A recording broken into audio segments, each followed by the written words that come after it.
gai di dân si to tờ rồi nói ham bên đi xuống para todo y tiempo jaun goti kanai to tờ zon ta ti jam para ata di haonin casamento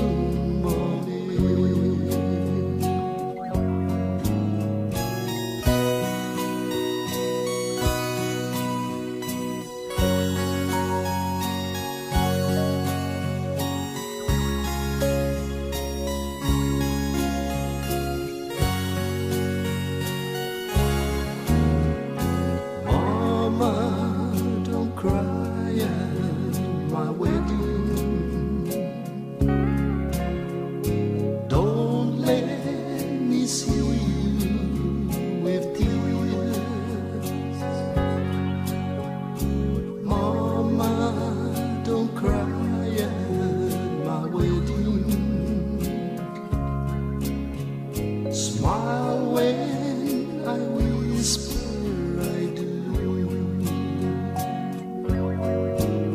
as we walk down the aisle. I want you on part to smile. No matter who I will belong, I'll still be loving you. So just hold on to Father's hand and follow us through our wedding. You'll be happy to see.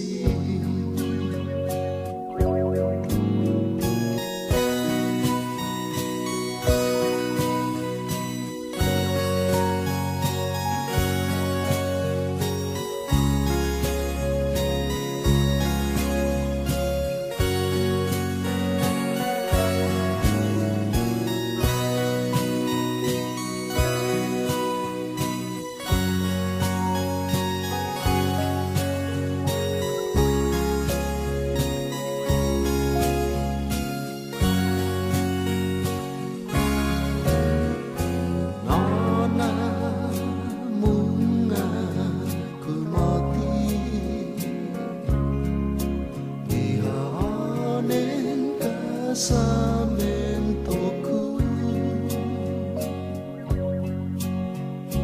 nona muna kumati, ihanen casamentoku,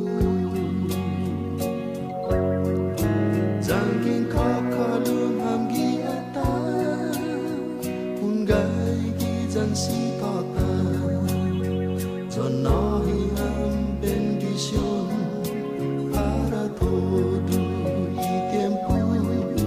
Jaun goti kanai tota, zon tati jam parayata, ihaonin kasame.